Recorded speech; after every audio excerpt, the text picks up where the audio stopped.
Well, welcome. I'm Chinwe Onyegoro. I'm the CEO of PocketSuite. So good to meet you. Thanks for making the time. I know it was short notice. No, I'm happy to help however I can.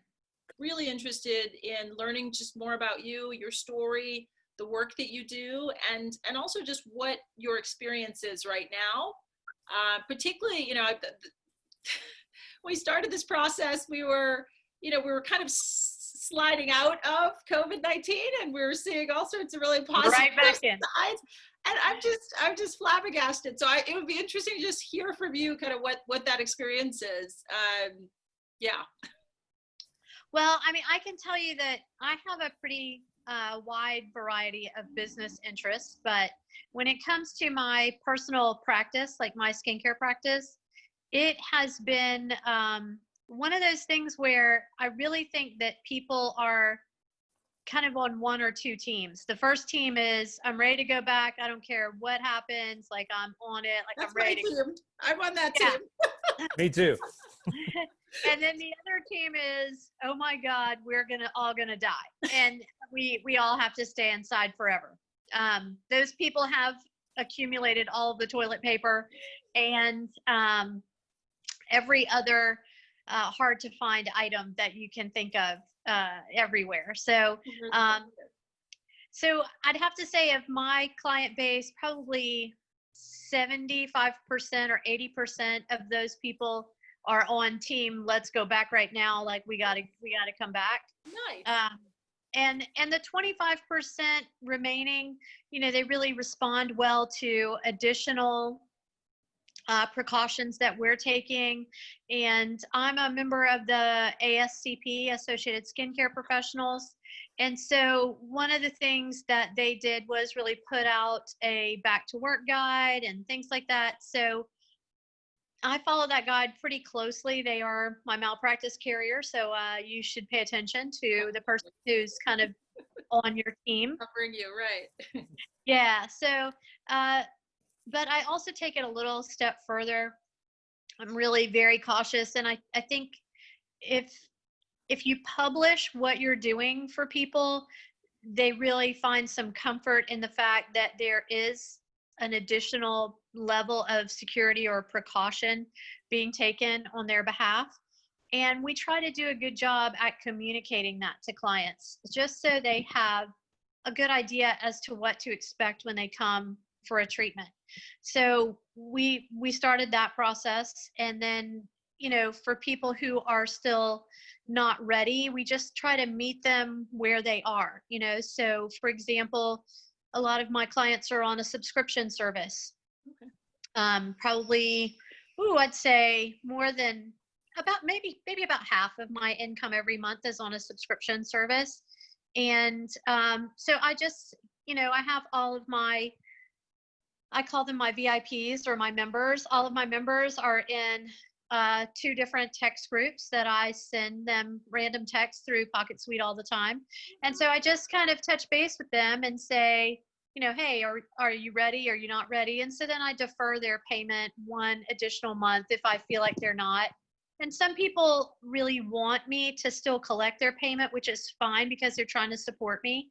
But now that we're kind of in this downslide kind of thing, I don't know, reinfection, I don't know what you call it, whatever it is, we don't like it. But I'm also, the people who haven't come back, I'm just deferring their payments without asking them, because I want them to be comfortable when they're ready to come back and not, feel like I'm kind of holding a gun to their head or something. So that's kind of what we're doing. And so far, so good. We're trying to just accommodate people kind of as we can.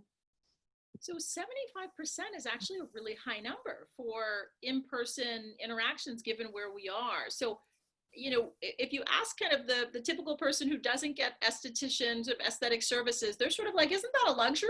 Are folks kind of, is that sort of super high on the list in terms of essential services? So how do you think about that? And how do your clients think about where you fit into sort of their basket of needs? Yeah, I mean, I've had lots of people tell me, you are an essential service. I need to see you.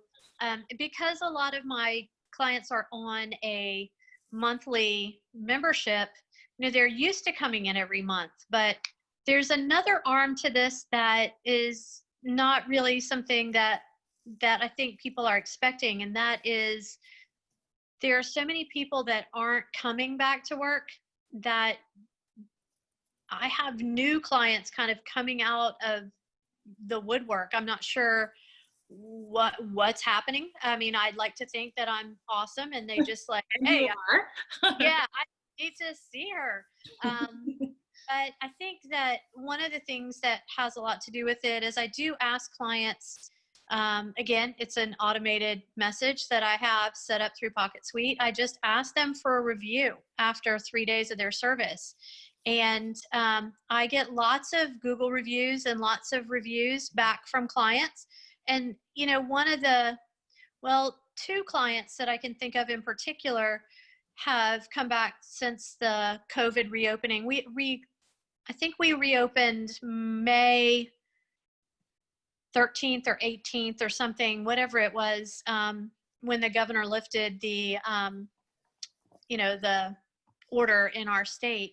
I've had two clients, comment on how safe they felt when they were at the studio. And, I contribute that to our precautions that we take, and what we have an additional barrier system in place for them that I actually came up with. So I'm kind of proud of that. And I think it makes people feel a little more confident, and when you let them know that you're trying to do everything you can. I mean, 12 inches from somebody's face is like this close, so to have that barrier in between you and them really gives them a nice feeling of protection. And again, it doesn't take the place of our PPE or anything like that, but it just goes a little more in building their confidence that it's okay to come back if they're ready to come back. Give me an example of your typical client. Like, sort of, what's the profile of your typical client? Everybody asks me that. Unfortunately, I have that kind of fairy tale spread. So I have clients that are from in their early 20s to some who are in their late 70s. And I have all different ages. And I'd have to say my typical client is somebody who has had either a sensitive skin situation or somebody who is acneic. But then I have my fair share of, women over 50 who are looking for a little extra lift and things like that. So I know that's not helpful. I wish I could say, it my is. clients fit in this tiny little square, but they don't. I mean, they're just all different ages and conditions and colors and shapes and everything. So it's nice to know that they all kind of have that one thing in common where they want to get that monthly treatment. Is the relationship that one has with their esthetician similar to the relationship that someone might have with their fitness coach? Is there ever a point at which you kind of graduate out? Like with fitness, it's like, hey, you figured out the workout routines, you've achieved your ideal weight or tone, you can now maintain, or is it a lifelong relationship that is really a maintenance, fully maintenance? Well, I mean, I've been at the studio for 4 years. I've been an esthetician for about 13 or 14 years. So my private practice has been in place that long. And I have some people that I still see from the day that I started. And I think the key to it is just trying to remember that your skin is never going to stop aging. And unfortunately, when it comes to things like red skin or acne or hormonal concerns, like it's a snapshot. Like it's different today than it is next month. And I don't know, the common thing I hear from clients is, okay, my face says it's time to come and see you. Like when is my appointment? So I do think that it's kind of an ongoing thing, and just checking in with them and making sure that that consult that you do with them is updated, taking those photos. The way that you guys have to track photos inside of notes now is super helpful. So I still have 5,000 faces on my phone, but it's nice to have them in the notes too, so that I can go back and reference them. I have a question. It's definitely time for me to come see you. But Maybe the first time, right? I'm just curious. I've spent my whole life in adventuring in sport and wilderness stuff. But I mean, do you have any men who come to see you? Is it more common for gentlemen of this generation to care more about their skin? The guys that I have come and see me, I can count them on one hand, unfortunately, but they're super loyal. And some of them are forced into it by their wives or significant others. And they are a little intimidated. They don't know, like, oh my gosh, what am I supposed to do? But once I kind of walk it through with them a few times, they really are very all about it. I think male clients are easy to talk to. They're pretty direct in their communication, so they know what they're after. And they usually are super compliant. Like, if you tell them, hey, use just these 3 products, don't let that product run out and not have another one on the shelf, because there's going to be like a whole ruckus. Like, they want to, where is it? Why don't you have it? I need that. So yeah, no, I think male clients are great. Don't let it go to your head, Sean. Yeah. Okay. Liz, we're approaching 40 million unemployed folks. Many of them are in kind of brick and mortar, retail, certainly hospitality. For the tens of thousands of folks that were previously working in spas and in hotels or in brick Right. and mortar that were working for other folks. Can you share a little bit about your story, sort of how you got your start? Why did you decide to kind of go out on your own? Just as an inspiration point for folks who are thinking about what their next move might be. Yeah, I think whenever you're truly an entrepreneur, if you don't have a job, you kind of make a job, right? So I guess if you go back a little ways, just kind of in my aesthetics career, I was a regional manager for a major cosmetics company, skincare company, and was diagnosed with breast cancer and had surgery, and I'm very healthy and everything is good now. But I also just, I don't know, my focus changed. My kids are grown, and so I have some available grandchildren to snuggle all the time. And I just decided that it was time to come off the road and come home. So I started doing more independent sales and education. And when I started the studio, it originally started because I was tired of renting hotel rooms to train people in. So, that was 4 years ago. And I think as the skincare business has evolved, companies want less and less to pay reps to be on the road, So with me, it was like, okay, anybody who buys a device from me or wants a refresher training, they can come to the studio and I'll give them those 2 hours of hands-on training. And I still do that for everybody, all of my pro clients. But what I found is that I really craved that monthly relationship with people, that all the time relationship. And that part of my business has grown and taken off. So when COVID came, I had been at it for a little while, but I have a few really close contacts or other pros that I work with, and, they're in the midst of opening a place, just in our same state. One girl I can think of in particular. And I think that it's not that you can will a business open or you can will a job. I think you just have to continue to try and connect with people and again, meet them where they are and provide a relationship. And really, when it comes to aesthetics, I'm not a doctor. This is not a med spa. I'm not a dermatologist. But my practice is also not spa either. So there's not super fluffy cushions everywhere and No nice chocolate, no cheese, special cheeses. You know, No strawberries. we do make a special tea every day that Oh, is served to our guests, and we do have a wine fridge, but I'm not going to Ooh, say that what's it's that? yeah. Um, and little cookies, like individually wrapped, but cookies, like Where is everything this? a girl. Exactly, right. Yeah. I mean, so I guess I approach things from a more clinical standpoint, and just from a standpoint where I'm trying to give people participation in what they have going on with their skin, and just a partnership with them. But when the governor closed us down, I did kind of have a little moment. I kind of freaked out.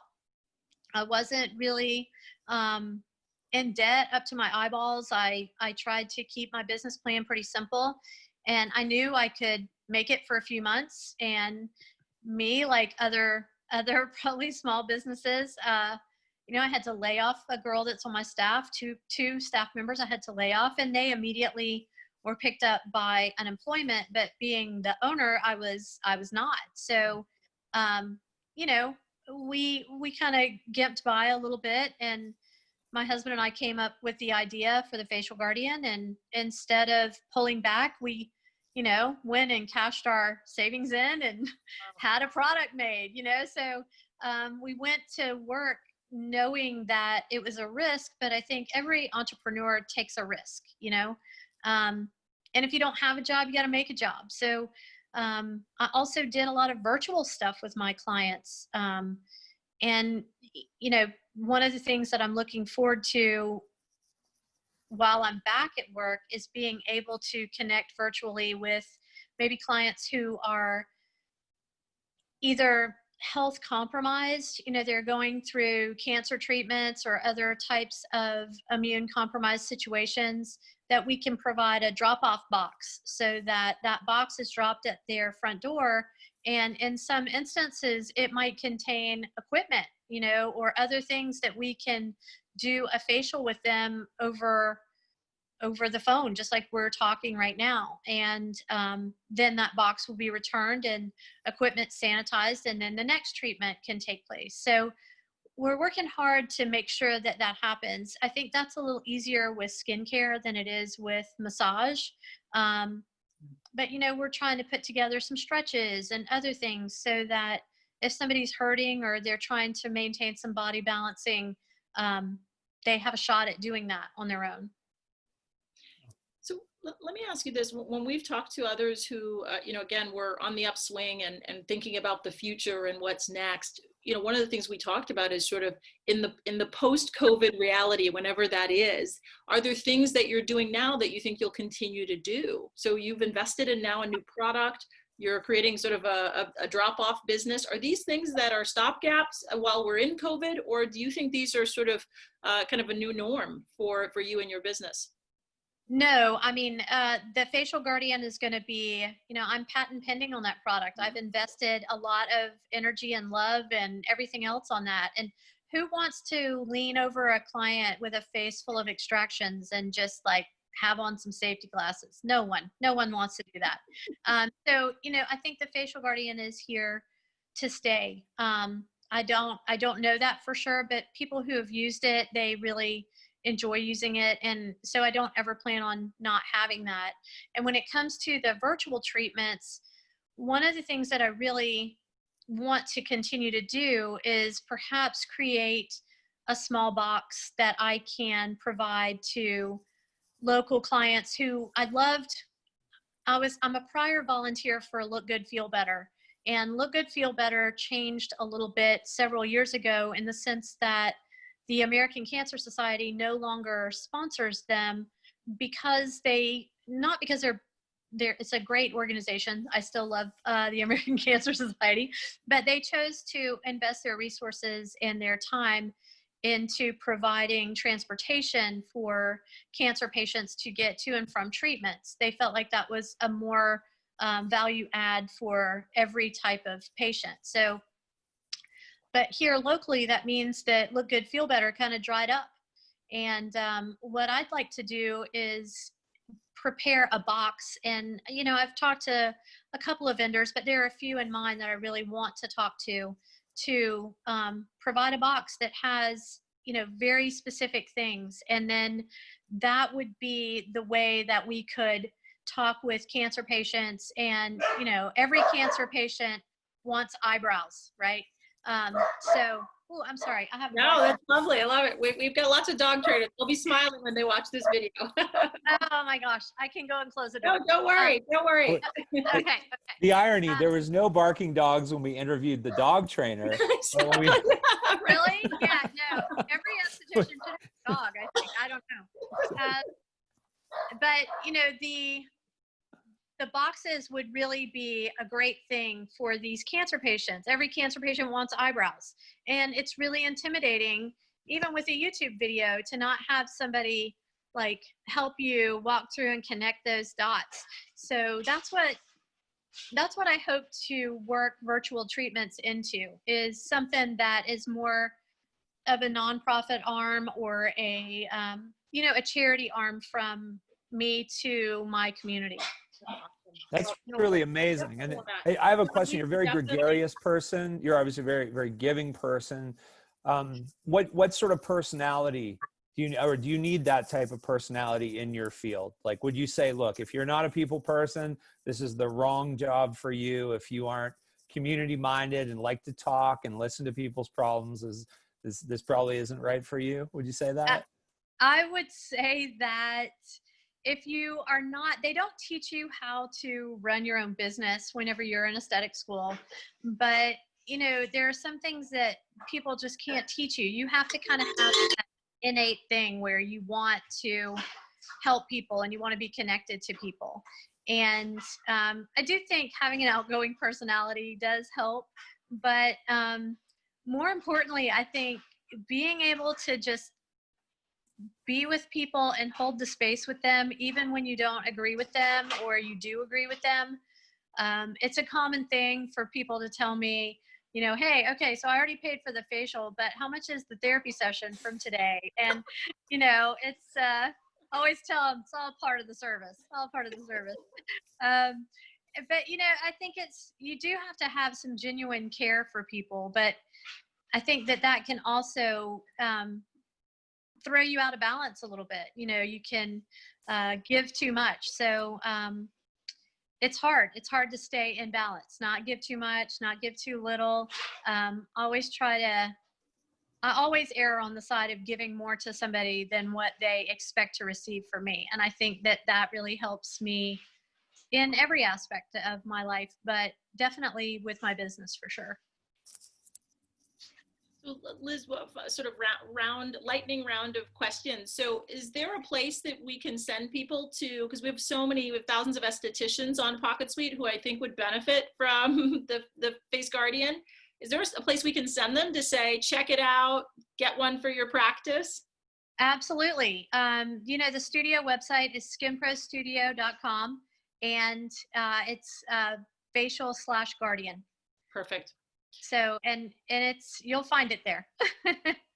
What's the one thing that you wish you knew when you started down this path about just like going down the career path of being an esthetician, that if you could do it all over again, you'd get that information right from the beginning? The one thing I wish I knew, I don't know, you know, you don't know what you don't know. So you just have to kind of have to roll with it. You know, if you make a mistake, you just kind of learn from it and move on. I mean, I don't spend a lot of time looking back. I think that if you're always kind of moving forward, and if you make a mistake, you know, you learn from it. If you do something wrong, you say you're sorry. You kind of move forward, you know. This too shall pass, right? Yes. I mean, it's like the tide, you know, the tide goes out, the tide comes in. If you wait 12 hours, you'll have a different situation. So here's an interesting question, because I always wonder about, I'll give you an example. I once saw a really talented tattoo artist, but he had no tattoos. And I was thinking, would you go to the guy with no tattoos for a tattoo? Is it the same thing with an esthetician? You need to keep your skin in tip-top shape so people trust in your talents. Yeah, you do. I think I can speak for a lot of estheticians when I tell you a lot of crazy things happen in our bathroom mirrors and or on our own stools turned around looking in a mirror in our treatment rooms. And I'm that same way. Yeah, I tend to do a lot of things to myself. It's kind of the crazy esthetician test. If you're not going to offer a treatment to somebody that you haven't put yourself through, right? Nice. And that's how it works. And is it primarily with estheticians, you do things on yourself versus you having your own esthetician that you go to? Like therapists having therapists? I mean, there are a few people that I will see, but unfortunately, all the good estheticians, I don't want to say good, there are a lot of times when it's hard to find a trade, because you either keep like a similar schedule or it's just hard to find a trade. But when I have an opportunity, there are a few select gals that I will always hop on the table and let them work on me. It's nice to be the person getting worked on instead of doing all the work sometimes. Getting a bit of pampering yourself. Well, that's a great note to end on, Liz. Thank you so much for the time. We are going to edit this video. We're going to get it out on social. We're going to get it in our newsletter. We're going to get the transcripts and put this in an ebook for estheticians. So lots to come to sing your praises and to tell your story. Awesome. Well, I wish you guys all the best. Love everything about PocketSuite. You guys are awesome, and keep it up. I hope it gets warmer where you are, and Thank you. And all of those things. We'll come see you one day for the little cookies and the nice skincare. Yes. We'll sit 6 feet apart and have tea. How about that? And cookies. That sounds good. All right, guys. Take care. Thanks, Liz. Bye. Bye-bye. Thanks for your time.